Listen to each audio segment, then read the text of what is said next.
I'll be recording 2 works in July of 2025 at the most famous recording studio in the world, Abbey Road in London.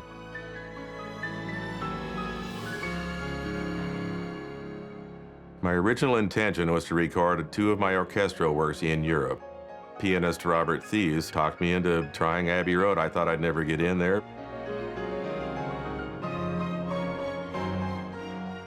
Why not? You know, people think you can't do something. You have to have the attitude of, why not me? 2 of my biggest musical heroes recorded there. Paul McCartney, of course, and John Williams was there many times recording the music for Star Wars and Harry Potter.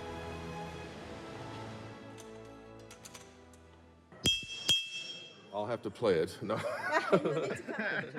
Just the fact that I was there and was able to play on the same piano as Paul McCartney. Yeah, play some Beatles. For the past year, I've been planning this time at Abbey Road. I had to bid on the time because it's a very full and busy recording studio. I'm also hiring a producer from Los Angeles to go with me to Abbey Road. 60 members of the Royal Philharmonic Orchestra. This will be from the top. And a conductor. It's taken me hundreds of hours to redo the scores and the parts for all the instruments. A big part of that I didn't know was coming was, of course, the different paper sizes in England. The metric system means I had to reformat the score for English-sized paper.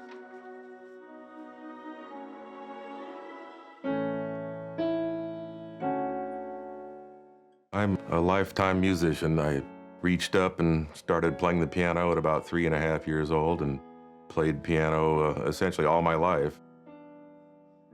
In high school and in college, I was leading a double life of extensive practice in classical piano, but I became interested in rock and roll at a very young age.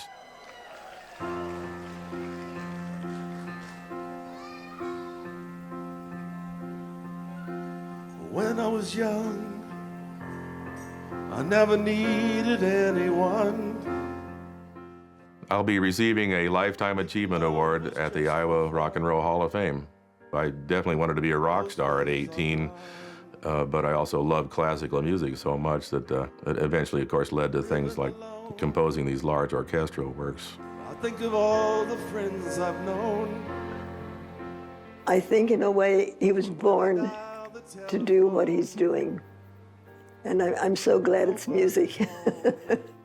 I kept urging him to go ahead and set it up, and I'd pay for it. And he finally did. My wife and my daughter were able to travel with me and be at Abbey Road and experience the whole thing with me. And we met my son and his wife.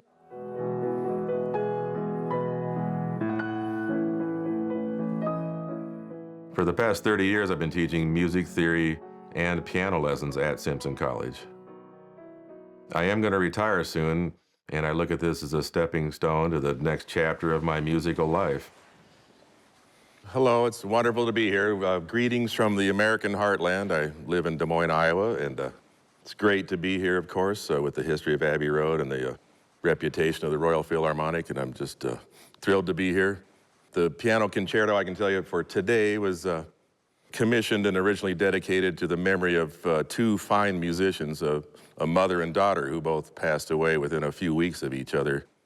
I hope to have made some beautiful music, and I look forward to you making beautiful music with it, so thanks so much.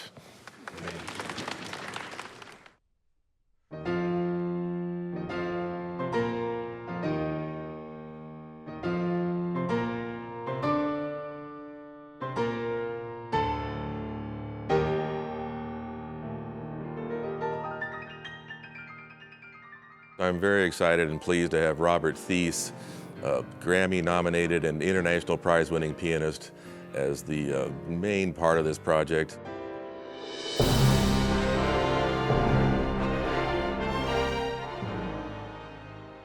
I immediately connected to Jamie's musical language, and what I love about this concerto is that it has so many different aspects of music that I gravitate towards. Dramatic, classical forms and very intimate moments. Musically, it's not a challenge. Technically, on the other hand, it's quite challenging.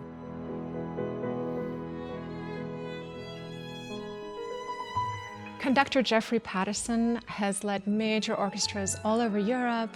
He conducts opera, he conducts classical masterworks, and because he's known for his particularly dynamic work with new music, I feel he's an absolute perfect fit for this recording.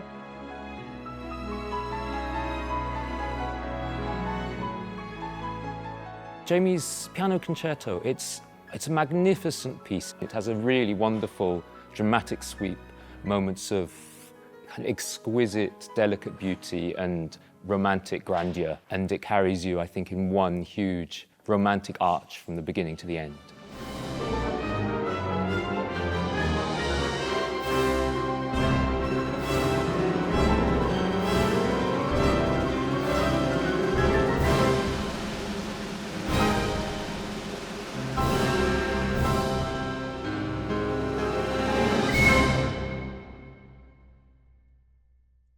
The Heartland poem was written a few years after the piano concerto, and it is a piece that is meant to represent scenes in history of the American heartland.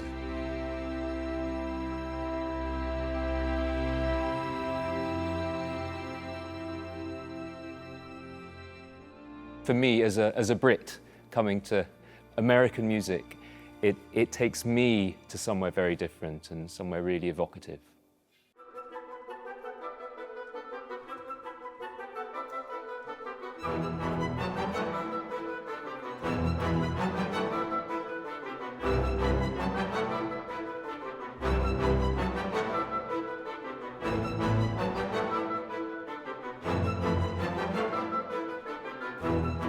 I think all my composition comes from sitting at the piano and improvising. I do play a lot of jazz now in my old age, so I am, I believe, very experienced improviser, but I've always improvised at the piano.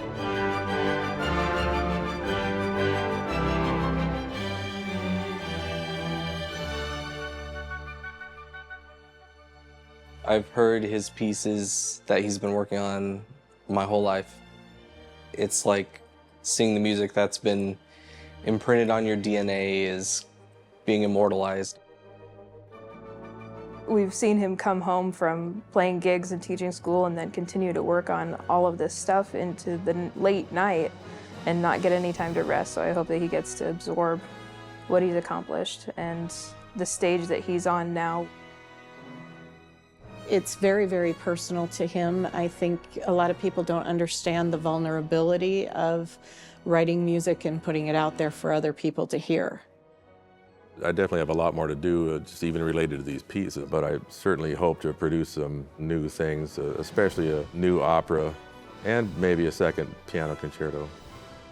I hope it inspires people to try things that they don't think they possibly could do, because, you know, the cliches are true. Hard work will get you there if you just don't give up.